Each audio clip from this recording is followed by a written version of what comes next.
Sige. Sa ngalan ng Diyos Ama, Diyos Anak, Espiritu Santo, tinatawagan ko ang Espiritu na namiminsala sa batang ito sa limang na roong.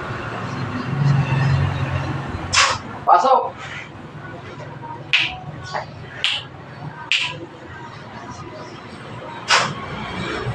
Leberos na ito na iliyo kay Elohim, sumakay pang ipag-usap, makamatamiyak na kiradlam. Sundin mo ako't sukuhan, pasok sa katawan ikaw, ang Espiritu na namiminsala. Pasok! Sa ito na rin po tinitopera ito. Ayan na. Tatanggalin o papatayin? Sagot! Ano Espiritu? Sige, tanggalin mo lahat ng sakit. Sige, aprusam. Aprusam. Anong klaseng Espiritu? Ano yung minsala dito? Encanto ka o elemento? O kapret, ikbalang? Ha? Nakibidyo na ba? Ayos. Sige, pagalingin mo. Kahit di ka sumagot. Bakit mo ginagambala to? Anong pagkakasala? Nakadikit lang. O, gusto mong parusahan kita? Ineksa, immortal. Manigas ka at di makakilos. O, ano? Atar, brakatar, matartilo. Wasak na kapangyarihan mo. Bibitawan mo na ito, ha? Huwag mo nang babalikan. Sagot. Ha?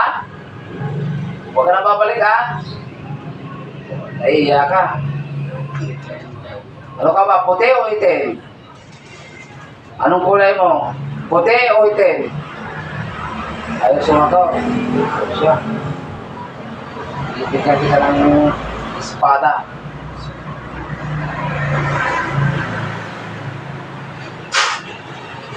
Oh.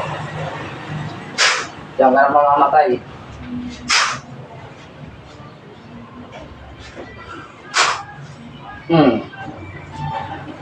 Sa kong Espiritu. Tapos sa impyerno. Santos Dios, Santos Dios, Santos Kalis, Miserere de Dios.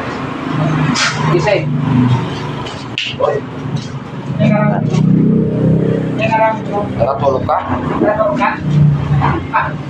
Kaya tayo ka? Ayos ka ba? Pawisan. Hindi nga yung maraming mo. Pawisan agad. Uy, yung maraming tulog ko rin. Wala na. Kanto yan.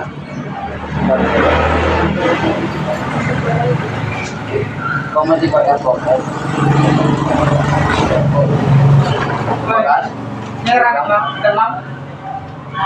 Ako lang mo? Wala. Nakasaling display. Okay na. Ang gamutan po natin dito sa barangay.